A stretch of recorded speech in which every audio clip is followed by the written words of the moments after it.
성경이 숲을 걷다. 오늘은 민수기 31장입니다.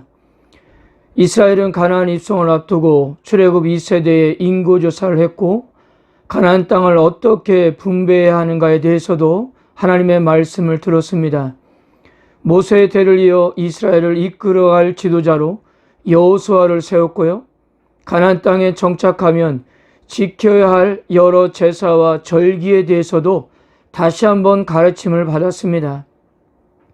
또한 하나님께 서운하거나 맹세를 하면 어떻게 해야 하는 대한 규례도 받았습니다.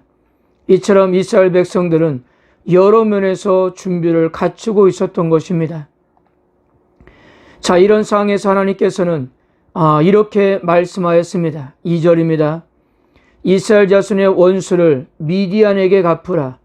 그 후에 내가 내 조상에게로 돌아가리라. 민수기 25장의 바알볼의 우상 숭배 사건에 대한 보복으로 모압에 동조했던 미디안을 심판하라고 하셨습니다. 그리고 이 일은 모세가 죽기 전에 하는 마지막 전쟁이었습니다. 민수기 25장 17절과 18절에서 이렇게 말씀한 바가 있었습니다. 미디안인들을 대적하여 그들을 치라. 이는 그들이 속임수로 너희를 대적하되 부올의 일과 미디안 지휘관의 딸 곧 부올의 일로 연병이 일어난 날에 죽음을 당한 그들의 자매 고스비의 사건으로 너희를 유혹하였음이니라. 발람은 모압과 미디안 여인을 통해서 이스라엘 백성들 하여금 음행과 우상 숭배를 하게 만들었습니다.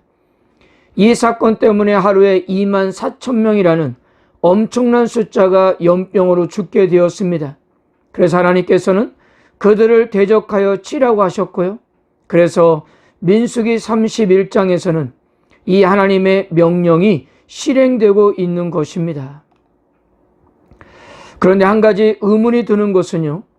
어떻게 보면 바알볼의 사건의 주범인 모압은 놔두고 미디안만 공격하라고 하셨는가입니다.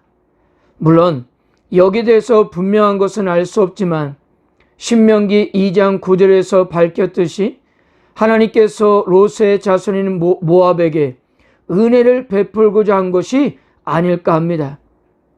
언젠가는 모압을 향한 하나님의 은혜도 소진될 때가 있겠지만 아직은 아니었던 것 같습니다.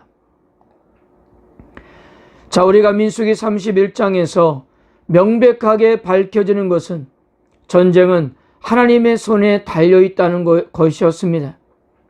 오늘 우리가 읽고 있는 민수기 31장은 분명 미디안과의 전쟁 이야기입니다. 그런데 한 가지 재미있는 것은요.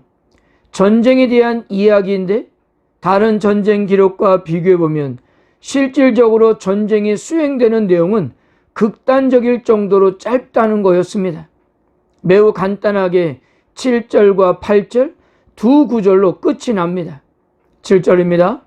그들이 여호와께서 모세에게 명령하신 대로 미디안을 쳐서 남자를 다 죽였고, 그리고 8절에서 미디안의 5 왕을 죽이는 것으로서 끝을 맺고 있다는 것입니다.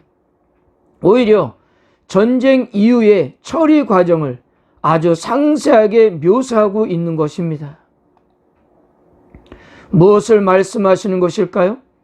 하나님께서 함께 하시는 전쟁은 그리 어려운 일이 아니다라는 것을 민수기 기자는 말씀하고 있는 겁니다. 하나님께서 함께 하시면 당연한 결과라고 굳이 길게 이야기하면 입만 아프다는 것이었습니다. 비나스가 전쟁에 참여하면서 이 전쟁은 하나님께서 주도하시는 거룩한 전쟁이었기 때문에 당연한 결과였던 것입니다. 전쟁을 준비하는 과정에서도 이 사실은 분명하게 드러났습니다. 4절을 보면 하나님께서는 전쟁에 나가서 싸울 사람을 지파별로 각 1,000명씩 보내라고 하셨습니다. 총 12,000명으로 전쟁에 나가서 싸울 수 있는 60만 중에 50분의 1만 전쟁에 보낸 것입니다. 자, 그런데 본문에서는 명확하게 미디안 진영의 군사에 대해서는 언급함이 없지만요. 35절에서 전쟁의 승리 후 포로로 잡은 여자들이 3만 6천 명이었습니다. 이것을 보면 12,000명보다는 몇 배나 더 많은 큰 군대였음을 우리는 알 수가 있는 것입니다. 여기에 49절은 이렇게 말합니다. 모세에게 말하되 당신의 종들이 이끈 군인들을 계수한즉 우리 중 한 사람도 충나지 아니하였기로. 무엇입니까? 전쟁이 끝난 뒤에 이스라엘 군대를 계수해 보니까 전쟁을 수행하는 상황에서 단 한 사람도 죽지 않았다는 것입니다. 그래서 지도자들이 하나님께 감사의 제물을 가지고 온 것이었어요. 그리고 전쟁에서 취한 전리품들은 원칙과 순서에 따라 공평하게 나누었습니다.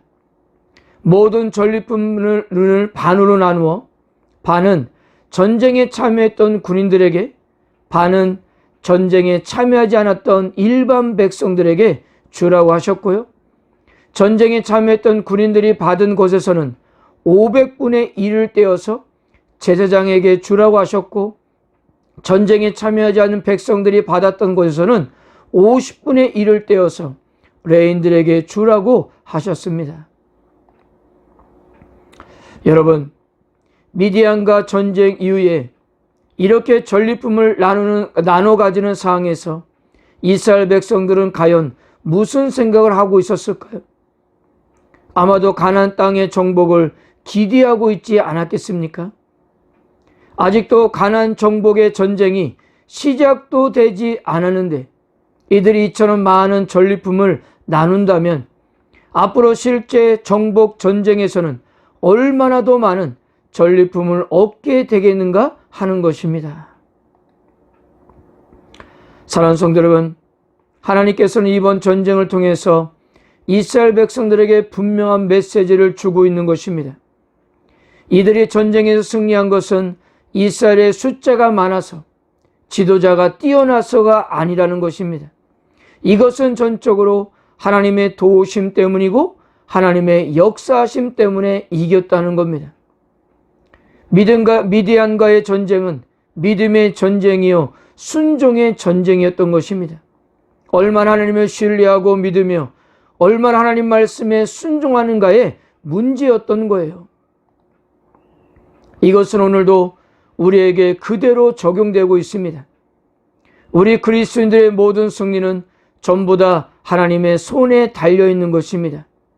내가 얼마나 잘났고 내가 얼마나 용감하고 나의 지혜와 능력에 달려있는 것이 아니라 내가 얼마나 하나님 말씀과 뜻에 순종하며 그분을 신뢰할 수 있느냐에 우리 인생길의 성패가 달려있다는 것입니다. 하나님께서 함께 하시면, 하나님께서 도우시면, 하나님께서 역사하시면 반드시 승리는 따라온다는 사실을 믿으시기를 바랍니다. 우리의 환경과 여건과 현재의 장애물에 시선을 고정하지 마시고 우리를 부르신 하나님께 시선을 두기를 바랍니다. 오늘도 하나님을 향한 이 믿음으로 승리하는 하루가 되시기를 주님의 이름으로 축복합니다.